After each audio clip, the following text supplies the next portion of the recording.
Hello everyone, welcome back to my channel. आप सभी कैसे हो? Hope you all are safe and doing good.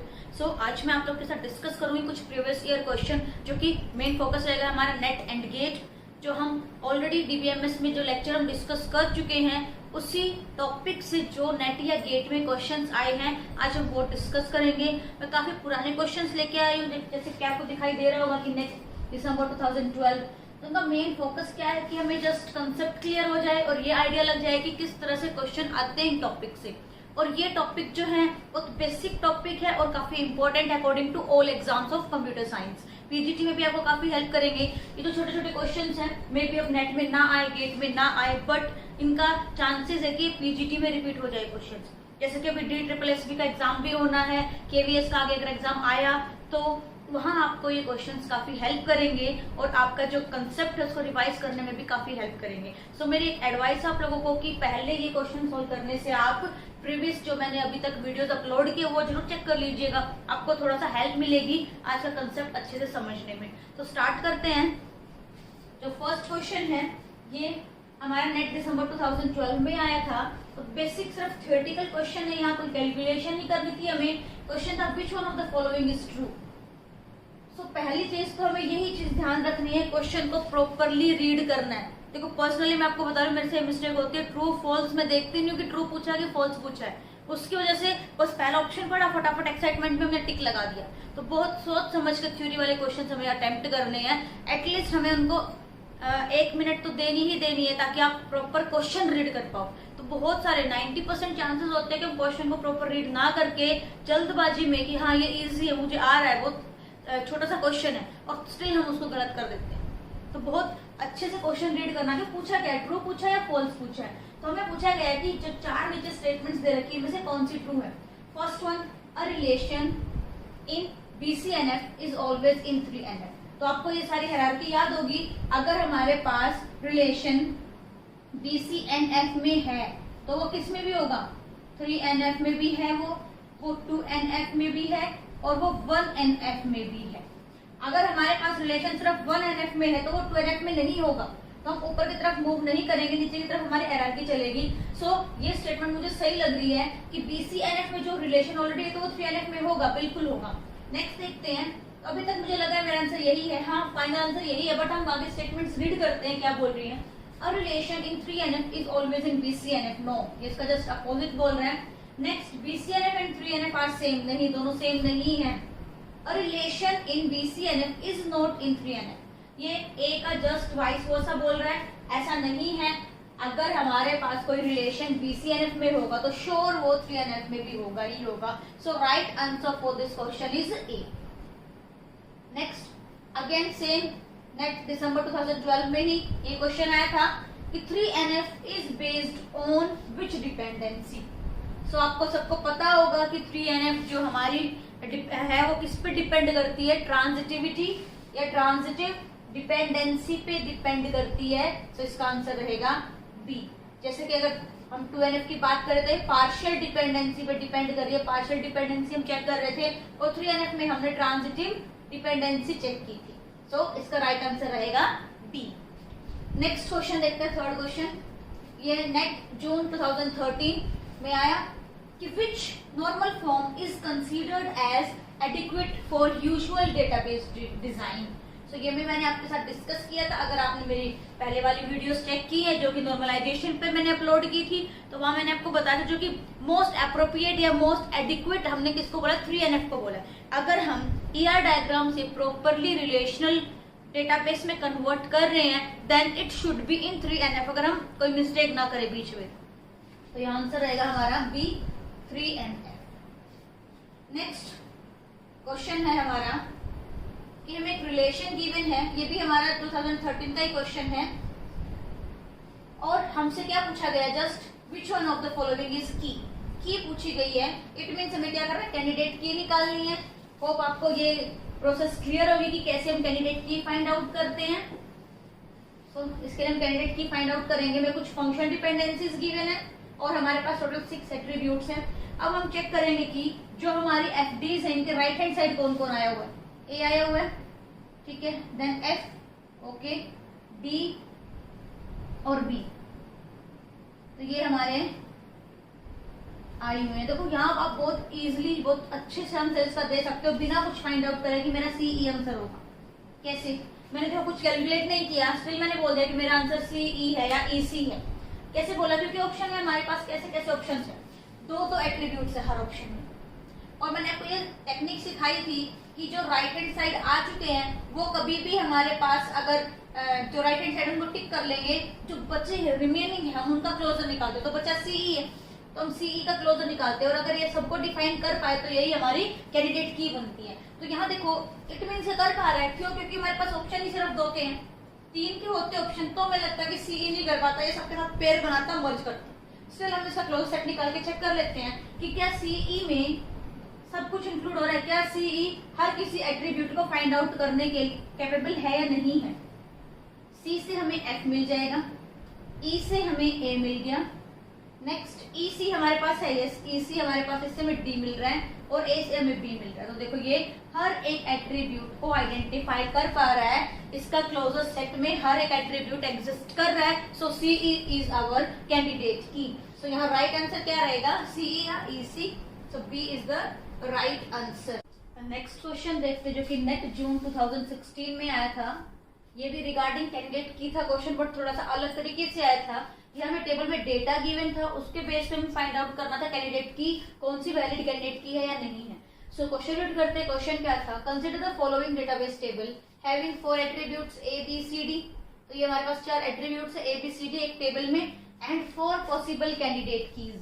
सो इन्होंने 4 अपने तरीके से माना है कि शायद ये कैंडिडेट की हो सकती हैं, यही हमें फाइंड आउट करना है कि कौन सी कैंडिडेट की बनेगी और कौन सी कैंडिडेट की नहीं बन सकती। तो इन्होंने नंबरिंग से शो किया है, रोमन नंबर से, कि हमारे पास ये 4 इनके अंदर है क्या, अकेला B, then B C, A D and C.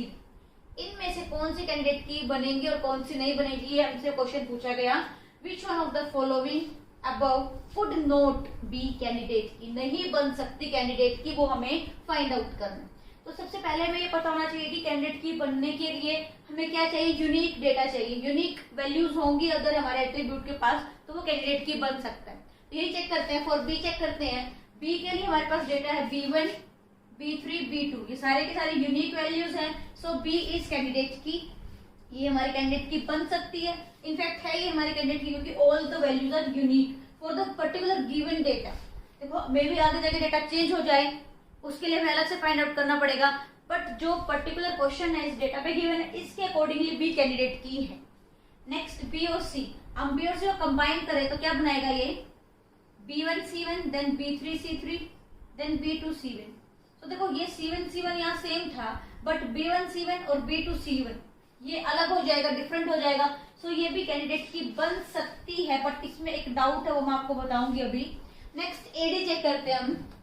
AD के लिए A1 D1, A2 D1, A1 D2, all are unique. A1 यहाँ सेम था, बट यहाँ D1 D2 अलग हो गया, तो हम कंबाइन करेंगे तो ये यूनिक रहेगा डेटा। और यहाँ पे D1 सेम था, बट यहाँ A1 A2 अलग हो गया, सो ये भी डिफरेंट रहेगा data. It is also candidate key. Next देखते हैं CD, C1 D1, C3 D1, C1 D2, तो ऑल यूनिक। आप चेक कर सकते हो कि यहाँ C1 सेम था, बट यहाँ D1 और D2 अलग है, तो ये यूनिक रहेगा डेटा। और यहाँ D1 सेम था, बट यहाँ पे C1 और C3 डिफरेंट है, it means all values are different. So CD is also candidate key for this given table. अब हमारा जो डाउट है BC के लिए, ये कैंडिडेट की नहीं है। ये कैंडिडेट क्यों नहीं है, क्योंकि अगर इसका प्रॉपर सबसेट ऑलरेडी एग्जिस्ट कर रहा है as a candidate key, then it can not be candidate key. तो सीधी सी बात है, अगर जो चीज B डिराइव कर पा रहा है सारे के सारे एट्रीब्यूट्स को, उसके साथ C लेने की हमें जरूरत क्या है। सो BC इज नॉट कैंडिडेट की, but it can be super की। आप ये बोल सकते हैं कि सुपर की है, but it is not candidate की, बिकॉज B जो है वो इसका प्रॉपर सबसेट है B, C का, जो ऑलरेडी सारी की सारी फंक्शनिंग डिफाइन कर रहा है, हर एक एट्रीब्यूट को डिराइव कर पा रहा है। Then what is the need to take C। इसलिए हम बोल सकते हैं कि BC is not candidate key. सो इसका राइट आंसर क्या रहेगा, हमारा C रहेगा, 2 ओनली। तो इस क्वेश्चन में बहुत लोगों को कंफ्यूजन होती है कि सारे के सारे यूनिक वैल्यूज आ रही हैं और हमें लगता है कि ऑल आर कैंडिडेट की, तो हमें ऑप्शन गलत दे रखे हैं, क्वेश्चन में कोई गड़बड़ है। लेकिन नहीं, हमें ये भी ध्यान रखना है कि अगर किसी न किसी कैंडिडेट की का प्रॉपर सबसेट ऑलरेडी सब कुछ डिफाइन कर रहा है, वो ऑलरेडी कैंडिडेट की है, देन हम उसको इंक्लूड नहीं करेंगे कैंडिडेट की में। होप आपको क्लियर है क्वेश्चन कैसे सोल्व करना था। ये 2016 में क्वेश्चन आया था, काफी बेसिक सा और इजी क्वेश्चन था, बट स्टिल इसमें कंफ्यूजन और गलती होने के चांसेस ज्यादा थे। नेक्स्ट क्वेश्चन देखते हैं, जो कि नेट 2017 नवंबर में आया था और सेम यही क्वेश्चन गेट 13 में पूछा गया था। तो देखो, ऐसा नहीं कि क्वेश्चंस रिपीट नहीं होते, सेम क्वेश्चन रिपीट हुआ है नेट में, गेट से उठाया गया क्योंकि वहां 2013 में आया, फिर ये 17 में पूछा गया नेट में। जो हमारे प्रीवियस ईयर क्वेश्चन सोल्व करने का यही मेन फोकस होता है। कभी ना कभी बाय चांस कितने क्वेश्चन एग्जामिनर बनाए तो कॉपी करने के चांसेस आ जाते हैं। स्पेशली अपने स्टेट में तो यही होता है कि कहीं ना कहीं से क्वेश्चन हमें कॉपीड मिलते हैं। गेट के आप जो छोटे छोटे क्वेश्चन है वो ट्राई कर लो, या फिर नेट के क्वेश्चन आप ट्राई कर लो, कहीं ना कहीं घूम फिर के क्वेश्चन हमारे सामने आ ही जाते हैं। सो हो सके जितना ज्यादा से ज्यादा प्रीवियस ईयर क्वेश्चन जरूर ट्राई कीजिएगा, चाहे वो नेट है, गेट है, अकॉर्डिंग टू द लेवल। अब केवीएस की आप प्रिपरेशन कर रहे हो, पीजीटी एचटेट की प्रिपरेशन कर रहे हो, तो उसके लिए हमें गेट हाई लेवल जाने की जरूरत नहीं है। अगर हम वहां से बेसिक क्वेश्चन 1 मार्क्स वाले भी कर ले तो वो भी हमें प्रैक्टिस में तो हेल्प करेंगे ही करेंगे। अगर इन केस रिपीट हो जाए क्वेश्चन तो हमें हेल्प तो मिलेगी, क्वेश्चन हम कर चुके ऑलरेडी वो सोल्व। सो ये क्वेश्चन देखते हैं। गेट में जो पूछा गया था वहां ये लिंक्ड क्वेश्चन था, 2 क्वेश्चन लिंक थे इसके साथ। पहला क्वेश्चन था how many candidate keys does the relation have, ये आंसर दे रहा था। देन हमें बताना था कि कुछ फंक्शन डिपेंडेंसीज गिवन है, हमें उसकी नॉर्मल फॉर्म बतानी थी। और नेट में ये सिर्फ नॉर्मल फॉर्म पूछी गई थी, हमें कितनी कैंडिडेट की बनी ये क्वेश्चन नहीं पूछा। 2 मार्क्स में सिर्फ ये क्वेश्चन पूछा था कि कौन से नॉर्मल फॉर्म में है। सो शुरू करते हैं इस क्वेश्चन को कैसे सोल्व करेंगे। अब हमारे पास राइट हैंड साइड हम देखते हैं कौन सी एट्रीब्यूट्स लाई कर रहे हैं। A B C D E F G H हमारे पास एट्रीब्यूट्स है। अब यहाँ जी ऑलरेडी एग्जिस्ट कर रहा है right hand side, then B C C F H, F और एच, ए भी आ गया है, देन ई और जी। ठीक है, बचा कौन? अकेला डी बचा। अब क्या मैं अकेले डी से कुछ फाइंड आउट कर पाऊंगी according to these function dependencies? नहीं, हमें डी से कुछ भी नहीं मिलेगा। अगर मैं डी क्लोजर निकालू तो डी हमारे राइट हैंड साइड है ही नहीं, वो कुछ भी इंट्रोड्यूस नहीं करा पा रहा। It means D is not candidate की। अब डी करेगा क्या? जो रिमेनिंग जितने भी एट्रीब्यूट्स हैं उन सभी के साथ 2-2 वाला पेयर बनाएगा। सो हमारे पास कौन से ऑप्शन होंगे? ए डी क्लोजर निकालेंगे, देन बी डी क्लोजर,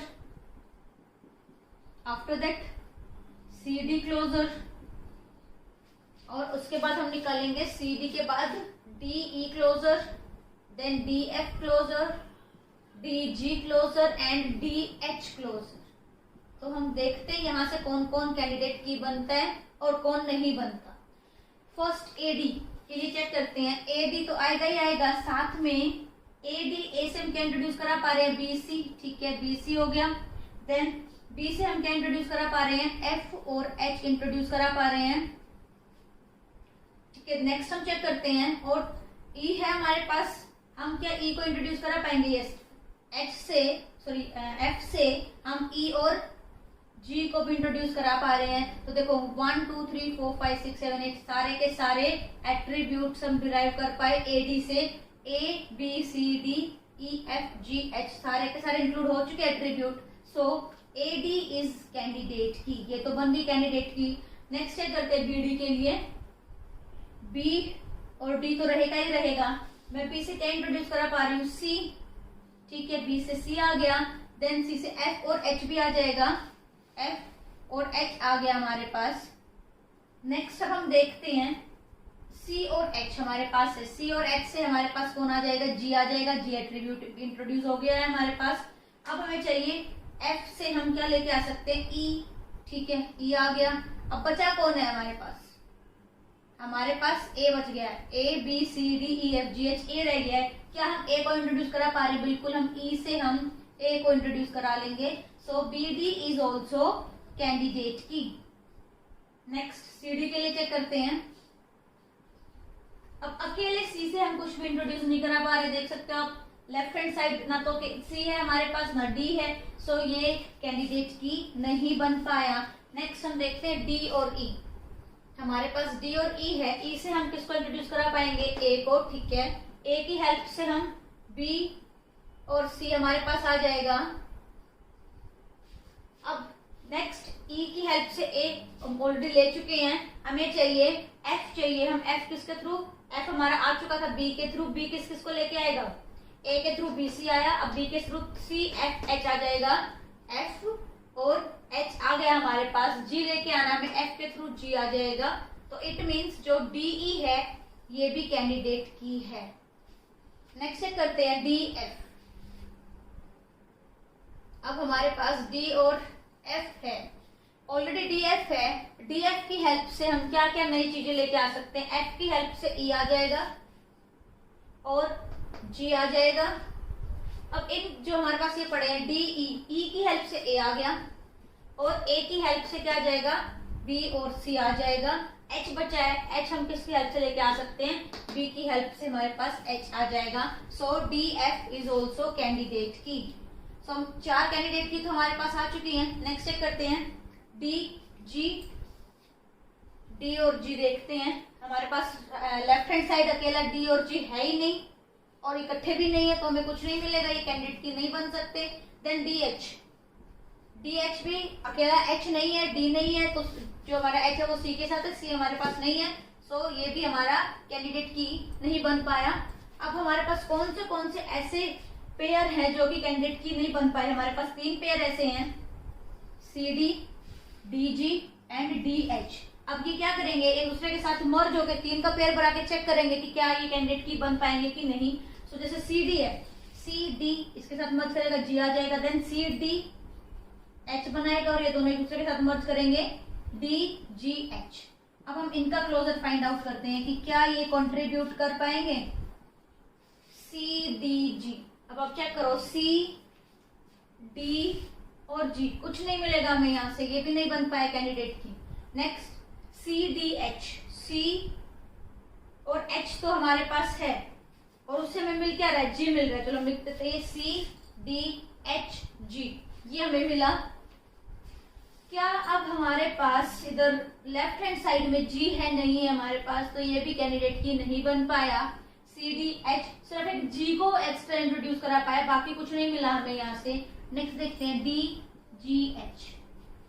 तो देखो आपको ना तो डी दिखाई दे रहा है यहाँ पे, ना जी दिखाई दे रहा है, एच है तो एच के लिए हमारे पास सी नहीं है यहाँ पे, सो ये भी नहीं बन पाया। अब देखो ये 3 के 3 नहीं बन पाए, बट अब ये 4 होके कोशिश करेंगे कि हम 4 मर्ज करके बनाएं और कुछ इंट्रोड्यूस करने की कोशिश करें, तो आपको साफ दिखाई दे रहा है कि हमें कुछ नया एट्रीब्यूट तो इनके साथ ऐड होगा ही नहीं, कुछ नया एट्रीब्यूट तो ऐड होगा नहीं, तो नहीं होगा तब तक ये अपने आप मर्ज करके कितनी कोशिश कर ले नहीं बना पाएंगे।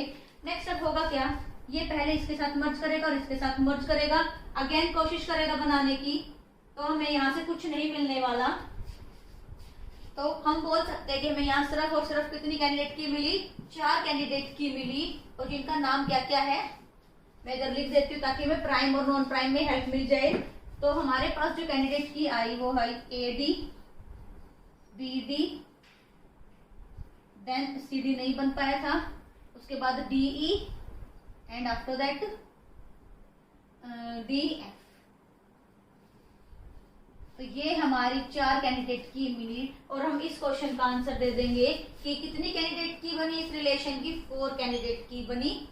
नेक्स्ट हमें इसकी नॉर्मल फॉर्म निकालनी है कि कौन सी नॉर्मल फॉर्म में है।